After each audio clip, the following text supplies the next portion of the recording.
ROG just sent out their brand new Strix Scar 16 and 18 for the sponsored showcase. But y'all, we gotta talk about something, because these laptops are the first time I've gotten my hands on with the brand new NVIDIA RTX 50 series mobile GPUs. Now, they promise a huge amount of performance, but there's a lot of cost associated with that. Take this, the Scar 16 outfitted with an RTX 5080. This is a $3,300 laptop. If you want to upgrade to the 5090, we're talking about over $4,000. So with these kind of prices, you gotta ask, is it actually worth it?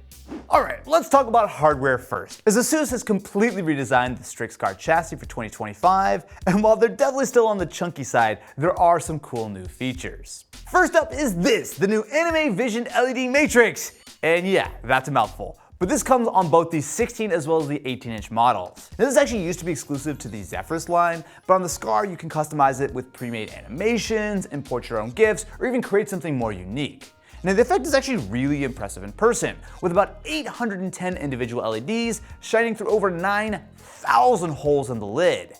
And for those of you who prefer a more subtle look, yes, you can turn it off completely. Honestly, it's one of those features that looks way better in real life than it sounds on paper. Now, I will say that this probably has the best LED underglow I've ever seen on a laptop. The Aura light bar that wraps around the chassis is bright. You know how most laptop RGB underglow is basically invisible unless you're in a pitch black room or maybe have a glass desk? Well, this light bar is bright enough to be clearly visible even in regular lighting conditions. And it does make the laptop pop when you see it in person. Although I just realized that it is on a glass table right now. But trust me, it looks good on like wood and stuff too. See? And so that's what you call a really good blend of light. Look, I'll be the first to admit, I'm the guy who usually turns off the RGB on my laptop. But with the Scar, I've left it on the whole time. I mean, doesn't this look cool? Just imagine being the dude in Starbucks with this thing. In talking with the ROG team, one of their main focuses this generation was making the Scar 16 and 18 more well-rounded as actual laptops, not just mildly portable desktop replacements. Let's focus mostly on the 16-inch model, since that's what I spent the most time with. And honestly, if you're built different enough to daily carry an 18-inch laptop, more respect to you. Now look, there's no getting around the fact that this is still very much a muscle book. It's big, it's heavy, and it is not trying to compete with Ultrabooks. But ASUS have made some meaningful improvements that make it more usable as a daily driver. For one, they've finally added a proper 1080p Windows Hello webcam, something that was definitely missing from previous generations. They've also tuned the silent profile, which does a surprisingly good job of keeping the fan noise to a minimum while still delivering pretty decent performance. And this also helps to keep battery life vaguely reasonable when you're not plugged in, although let's be real, you're gonna want to stay near an outlet most of the time with a machine like this.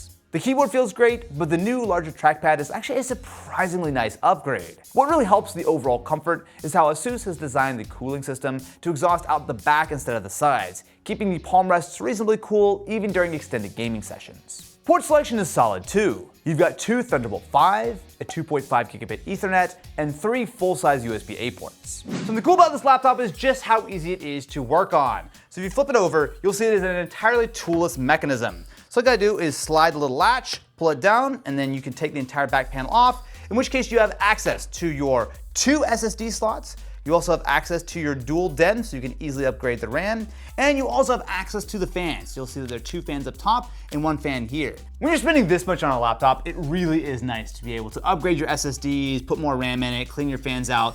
But what's really exciting is what lurks underneath this very shiny ROG intelligent cooling panel. ASUS has gone all out here with a tri-fan setup alongside a massive vapor chamber that covers both the CPU and GPU. They've applied liquid metal conductinoid extreme to both chips for optimal thermal transfer.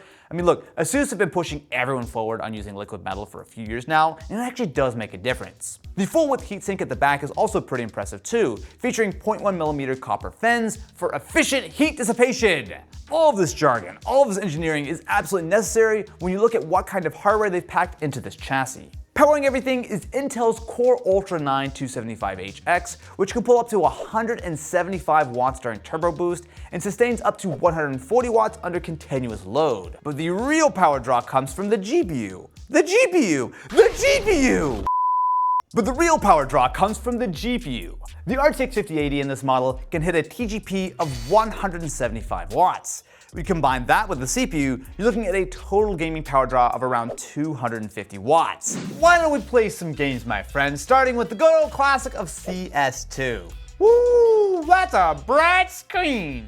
As I'm playing here, we are getting in the 200 frame per second region, and this is playing with everything completely maxed out. I love playing with bots. It's my favorite thing. It makes me feel better about my life. Okay, that was a real person. Good job, real person. How did I not get...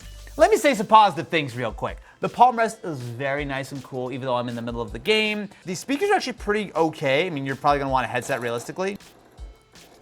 Ow! No, no, no, no, no, no, no!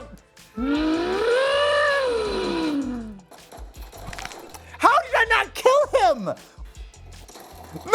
What the fuck? Why did I play Baldur's Gate, a game that I'm not gonna be so bad at, I hope? Quick little sidebar, my Steam Cloud didn't work and it was trying to delete my very, very many hours saved. So I'm gonna start a game from the beginning. So surprise, surprise, we're running on full ultra settings here. I'm gonna open the sphincter. For context, I always play on Steam Deck. So this looks, how shall we say, a whole lot better. I do have DLSS on quality, but everything else is pretty much set to high and or ultra. Bro, this looks so good. Look, see, I know how to play some games. I think what's impressive here is not just the performance, right? The things that they've done as far as making sure that the palm rest is incredibly cool while you're gaming. The fact that while there is fan noise, it's all being directed out the back of the laptop. It's a really solid package. But for $3,300, it better be. Now, let's talk about this display. The Strix Scar comes equipped with ASUS's ROG Nebula HDR display, which is a mini LED panel with 2600 dimming zones.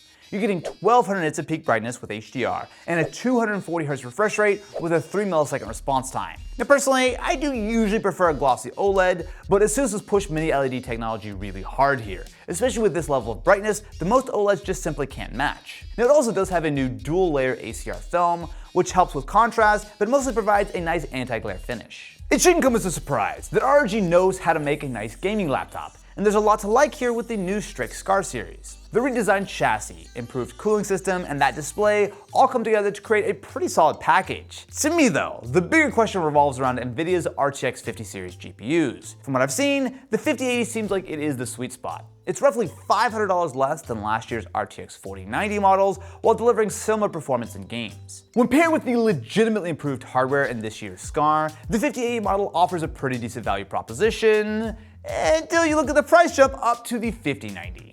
A $1,000 premium to go from the 5080 to the 5090 is wild, no matter how you look at it. Now, to be fair, I don't have a 5090 model here to compare with, so I'll have to hold final judgment until I can get my hands on one, but from what we know about the specs and the pricing, it seems clear that the 5090 really is meant for two groups of people. Those who really value the added VRAM for AI tasks and creative workloads, and absolute ballers who just want the best of the best regardless of how much it costs. For everyone else though, the 5080 is where it's at. Now if you'd like to check out the new ROG Strix Scar models, I'll have links in the description. And of course, thank you very much to ASUS for sponsoring this video.